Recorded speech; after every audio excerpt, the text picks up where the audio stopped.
Assalamualaikum warahmatullahi wabarakatuh. Nama saya Abnur Cahyo. Saya dari Prodi Sosiologi. Saya ingin mempresentasikan PPT saya yang berjudul Interaksi Sosial. Interaksi sosial itu sendiri adalah hubungan timbal balik antara individu maupun kelompok untuk menjalin hubungan pertemanan, diskusi, kerjasama yang diterapkan dalam kehidupan bermasyarakat. Di sini juga ada interaksi sosial menurut beberapa ahli.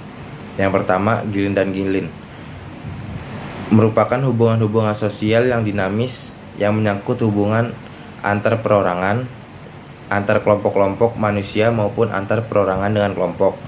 Yang kedua ada homans, merupakan suatu tindakan yang dilakukan oleh seseorang dan menjadi stimulus bagi tindakan individu lain yang menjadi pasangannya. Yang ketiga ada show, merupakan suatu pertukaran antar pribadi yang masing-masing orang menunjukkan perilakunya satu sama lain dan saling mempengaruhi.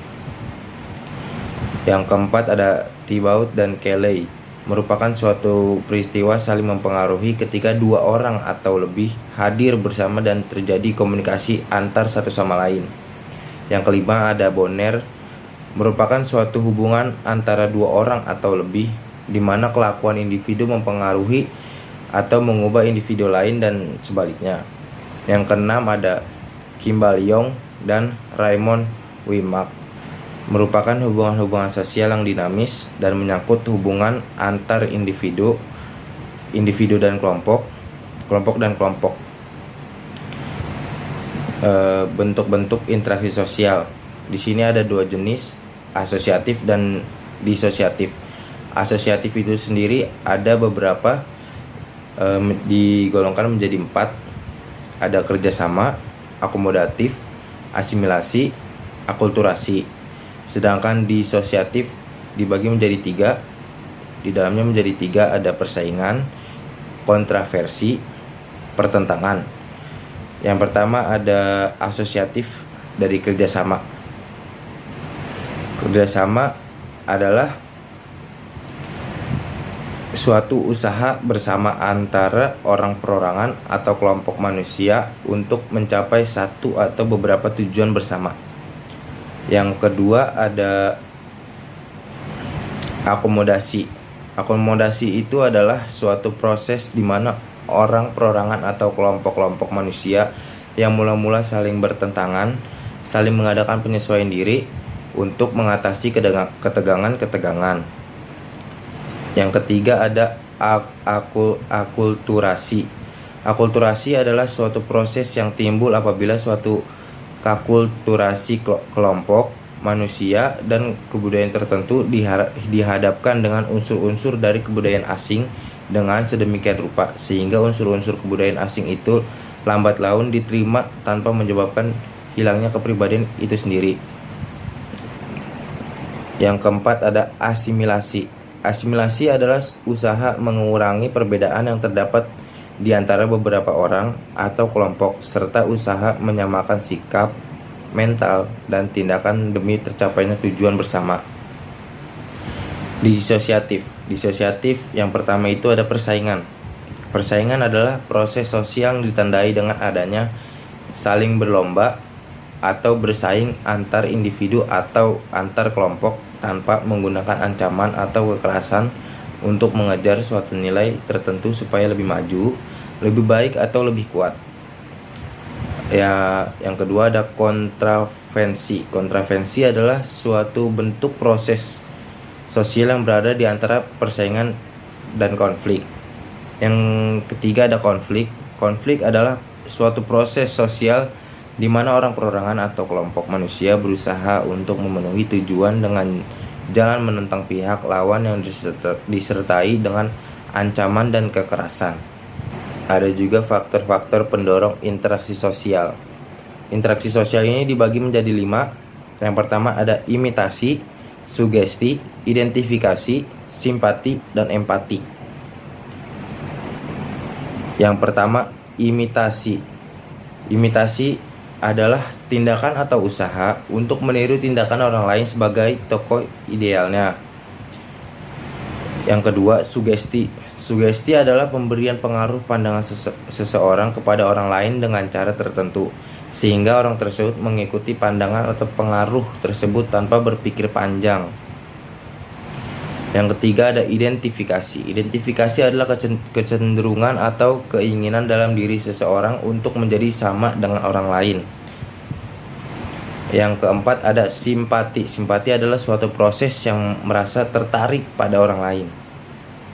Yang kelima ada empati. Empati adalah kemampuan mengambil atau memainkan peranan secara efektif dan seseorang atau orang lain dalam kondisi yang sebenar-benarnya, seolah-olah ikut merasakan apa yang dirasakan oleh orang lain tersebut, seperti rasa senang, sakit, susah, dan bahagia. Ada juga apa itu status peranan. Status adalah posisi seseorang dalam suatu kelompok atau posisi suatu kelompok dalam hubungannya dengan kelompok lain. Menurut Ralph Linton, status is a collection of rights and duties. Yang kedua ada peranan.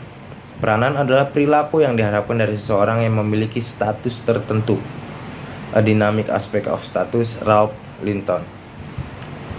Di sini ada yang pertama ada objective reality, yang kedua symbolic reality, yang ketiga subjective reality. Yang pertama objective reality. Objective reality merupakan suatu kompleksitas definisi realitas atau termasuk ideologi dan keyakinan, serta rutinitas tindakan dan tingkah laku yang telah mapan terpola, yang kesemuanya dihayati oleh individu secara umum sebagai fakta. Yang kedua ada symbolic reality. Symbolic reality merupakan semua ekspresi simbolik dari apa yang dihayati sebagai objective reality. Misalnya teks produk industri media seperti berita di media cetak atau elektronika, begitupun yang ada di film-film. Yang ketiga ada subjective reality. Subjective reality merupakan konstruksi definisi realitas yang dimiliki individu dan dikonstruksi melalui proses internalisasi. Realitas subjektif yang dimiliki masing-masing individu merupakan basis untuk melibatkan diri dalam proses eksternalisasi atau proses interaksi sosial dengan individu lain dalam sebuah struktur sosial. Melalui proses eksternalisasi itulah individu secara kolektif berpotensi melakukan objektifikasi, memunculkan sebuah konstruksi objektif reality yang baru. Ada juga definisi konstruksi sosial. Istilah konstruksi sosial atas realitas atau social construction of reality didefinisikan sebagai proses sosial melalui tindakan dan interaksi di mana individu menciptakan secara terus-menerus suatu realistis yang dimiliki dan dialami bersama secara subjektif. Tipologi konstruktivisme di sini dibagi menjadi 3, ada radikal, realisme hipotesis, dan biasa. Tipologi konstruktivisme yang pertama radikal. Radikal hanya dapat mengakui apa yang dibentuk oleh pikiran kita. Bentuk itu tidak selalu representasi dunia nyata. Yang kedua ada realisme hipotesis. Pengetahuan adalah sebuah hipotesis dari struktur realitas yang mendekati realitas dan menuju kepada pengetahuan yang hakiki. Yang ketiga biasa. Mengambil semua konsekuensi konstruktivisme dan memahami pengetahuan sebagai gambaran realitas itu. Ada juga tahap-tahap interaksi. Tahap-tahap interaksi dapat dibagi menjadi 2 kelompok besar, yaitu tahap-tahap yang mendekati peserta interaksi atau tahap memulai, menjajaki, meningkatkan, menyatupadukan, dan memtalikan. Yang kedua ada tahap-tahap yang menjauhkan interaksi, membeda-bedakan, membatasi, memacetkan, menghindari, dan tahap memutuskan. Baik, sekian dari presentasi saya. Kurang lebihnya saya mohon maaf. Assalamualaikum warahmatullahi wabarakatuh.